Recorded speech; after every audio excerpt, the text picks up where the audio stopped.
So guys, school में हम सब लोगों ने कैलकुलस तो सीखा ही होगा और आज मेरे पास कैलकुलस का ही एक बहुत ज़्यादा इंटरेस्टिंग प्रॉब्लम है। This is y equals natural log of root over 1 minus cos X by 1 plus cos X. और यह पूछ रहा है कि dy dx क्या है।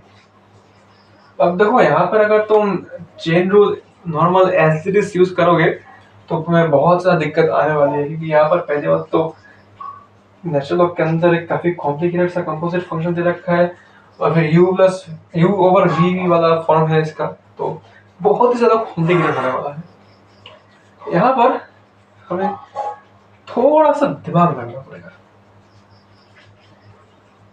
तो शुरू करते हैं।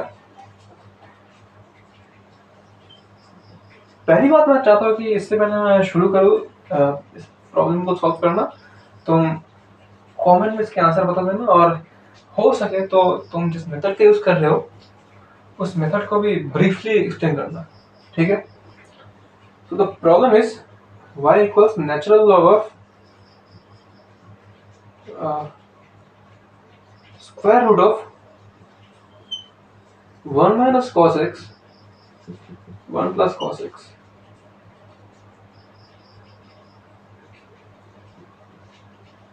ऑलराइट, अब देखो हमारे पास स्क्वायर रूट है किसी चीज का, यानी हम ऐसा लिख सकते हैं, यहाँ पर स्क्वायर रूट को ऐसे लिखना रखे इस चीज के पावर हाफ है, ऐसा हम लिख सकते हैं।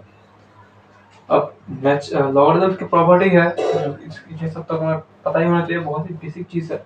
अगर लॉगरिथम के अंदर जो इनपुट वैल्यू है उसके पावर में कुछ है तो वो सामने आ जाता है। क्योंकि देखो, मैं यहाँ पर इन सब में बहुत ज्यादा नहीं चाहता, क्योंकि मैंने लॉगरिथम्स के ऊपर बहुत सारे वीडियोस बना रखे हैं और उस सब में मैंने इन चीजों को अच्छी तरह से एक्सप्लेन कर रखा है, तो वो सब तुम देख लेना, ठीक है। अब देखो, ये वाला जो पावर है ये यहाँ पर सामने आ जाएगा, ये बन जाएगा half of natural log of 1 minus cos x over 1 plus cos x, ठीक। लेकिन कहानी यहीं पर नहीं रुकने वाली, यहाँ पर हम लॉगरिथम्स की एक और प्रॉपर्टी यूज करने वाले हैं। इसके बारे में मैंने बात कर रखा है कि logarithm of a over b is the same as logarithm of a minus logarithm of b, यानी ये बन जाएगा हाफ, इस पूरे के साथ मल्टीप्लाई होने वाला है natural log of 1 minus cos x minus natural log of 1 plus cos x. अब यहाँ पर हाफ को अगर दोनों के साथ मल्टीप्लाई कर दे तो हमारे पास कुछ ऐसा आएगा, half of natural log of 1 minus cos x minus half of natural log of 1 plus cos x. अभी अगर हम दोनों साइड को डिफरेंशिएट करेंगे x के रिस्पेक्ट में तो देखना क्या होता है खेल। dy dx, देखो अभी चीजें बहुत ज्यादा सिंपल हो चुकी है। पहले यहाँ पर आएगा हाफ और यहाँ पर आएगा रेसिप्रोकल ऑफ दिस, देखो 1 माइनस कॉस एक्स, इसके साथ मल्टीप्लाई होने वाला है नेगेटिव कॉस एक्स का डेरिवेटिव। अब इस पूरे कंपोजिट फंक्शन का डेरिवेटिव जब 1 का डेरिवेटिव तो 0 हो जाएगा और नेगेटिव cos x का डेरिवेटिव बन जाएगा sin x। तो sin x को जस्ट यहाँ पर लिख देते हैं, माइनस यहाँ पर भी कहानी सेम, हाफ नीचे ये चीज आ जाएगा 1 प्लस cos x और ऊपर इस चीज का डेरिवेटिव, यहाँ पर देखो सामने एक माइनस है और इससे इस कंपोजिट फंक्शन का डेरिवेटिव हो जाएगा माइनस sin x, यानी ये बन जाएगा माइनस sin x। और ये वाला यहाँ पर जो माइनस होगा कि सामने आकर इस वाले माइनस को प्लस में तब्दील कर देगा, ठीक है। अब हमें बेसिकली इसी चीज को थोड़ा सा सिंप्लीफाई करना पड़ेगा। Let's do that.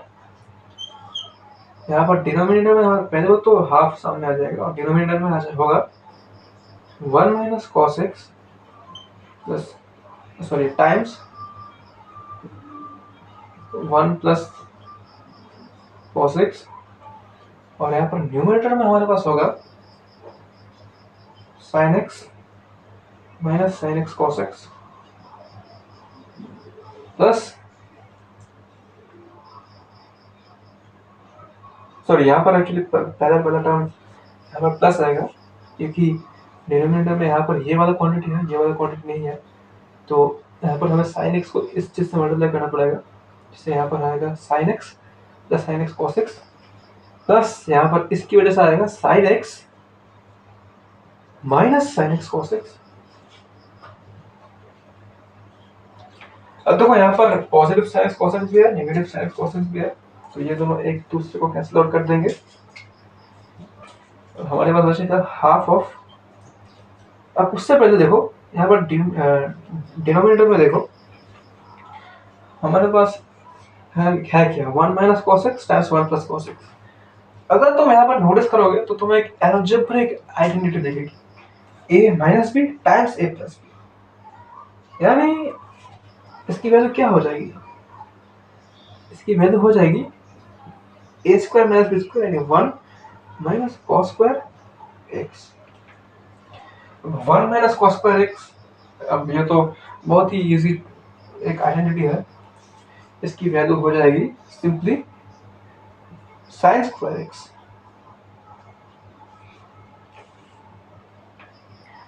यहाँ पर देखो ये दोनों sin x ऐड होकर बन जाएंगे, पहले बात हाफ सामने है, ये तो ऐड होकर बन जाएंगे 2 sin x, नीचे हमारे पास एक sin x ऑलरेडी है, तो sin स्क्वायर x है, यहाँ पर ये वाला 2 और ये वाला 2 एक दूसरे को मार देंगे, यहाँ पर नीचे sin स्क्वायर है, ऊपर सिर्फ sin है, तो हमारे पास एक ऊपर न्यूमरेटर वाला एक साइन कैंसिल हो जाएगा और नीचे सिर्फ एक साइन बचा जाएगा, यानी अभी हमारे पास है reciprocal of sin x, this is the same as cosec of x, okay, this is our answer. अब यहाँ तक तो चाहो तो नोट कर सकते हो, इसके बाद मैं एक और मेथड सीखने वाला हूँ इस प्रॉब्लम को सॉल्व करने का। होप कि तुम लोगों ने यहाँ तक नोट डाउन कर लिया होगा। अब सेकेंड प्रोसेस के लिए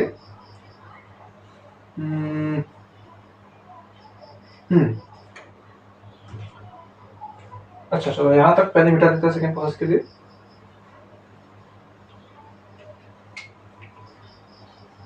एक्चुअली यहाँ पर हम शुरुआत से शुरू करते हैं। The problem we have is y equals natural log of square root of 1 minus cos x over 1 plus cos x। पिछले मतलब सॉल्यूशन में मैंने किया था लॉगरिथम्स के प्रॉपर्टीज यूज करके, ये वाला सॉल्यूशन हम करने वाला है ट्रिग्नोमेट्रिक आइडेंटिटीज का यूज करके। कैसे देखो यहाँ पर न्यूमरेटर में क्या है 1 माइनस cos x। अब ये वाला फॉर्मूला तो यह होना चाहिए, रिवर्स में था कि this would become 2 sin square of x over 2।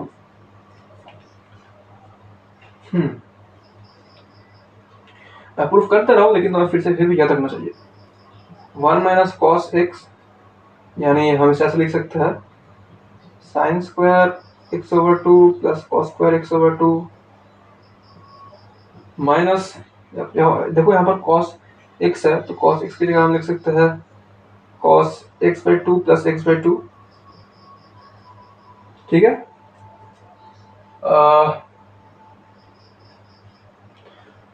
अब cos a प्लस b का फॉर्मूला क्या है, cos a cos b minus sin a sin b, यानी यहाँ पर हमारे पास आ जाएगा cos square of x over 2 minus sin square of x over 2। अब इस माइनस साइन की वजह से इन दोनों के साइंस बदल जाएंगे,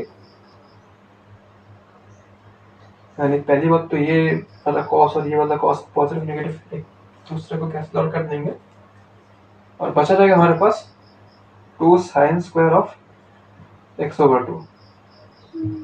यानी हम पहली बात इसको यहाँ पर सब्स्टिट्यूट करने वाले हैं 2 sin स्क्वायर x over 2।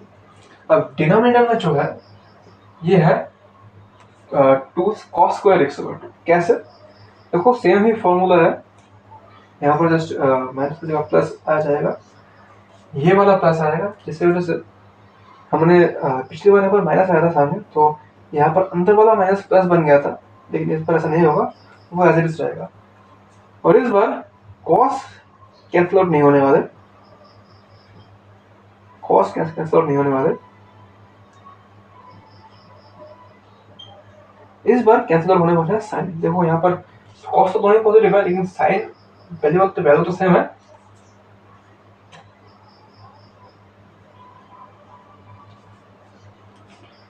अब साइंस डिफरेंट है, तो ये दोनों एक दूसरे को कैंसिल कर देंगे, एंड ये बन जाएगा 2 cos स्क्वायर x ओवर 2। यहाँ पर फिर से हम सब्स्टिट्यूशन करने वाले हैं, 2 cos स्क्वायर x ओवर 2। अब देखो यहाँ पर एक मजेदार चीज होने वाली है। पहली बात तो 2 और 2 एक दूसरे को कैंसिल कर देंगे। दूसरी बात, ये जो रूट है हमारे पास, ये रूट मतलब स्क्वायर रूट, यहाँ पर साइन स्क्वायर और कॉस स्क्वायर को इन दोनों के पावर से स्क्वायर हटा देंगे, है कि नहीं, क्योंकि root is just nothing but power of 1/2।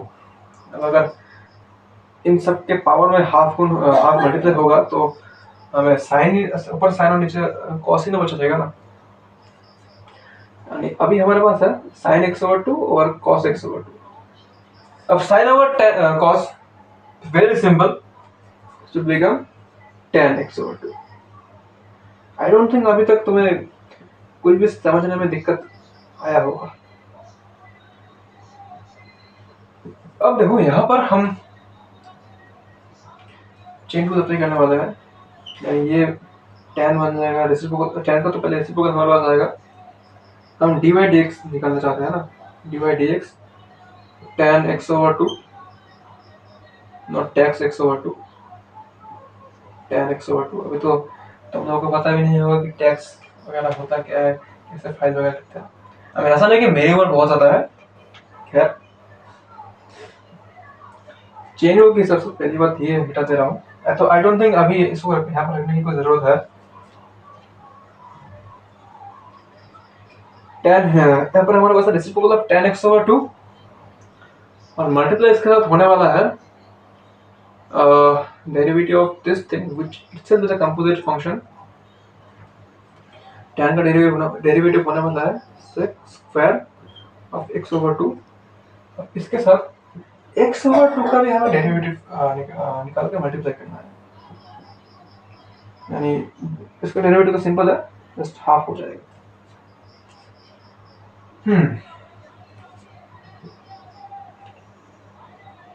अब थोड़ा सा सिंप्लीफिकेशन करते हैं। Reciprocal of tan is cot, और cot मतलब होता है cos over sin, cos x over 2 और sin x over 2, और ये sec है cos का ही रेसिप्रोकल।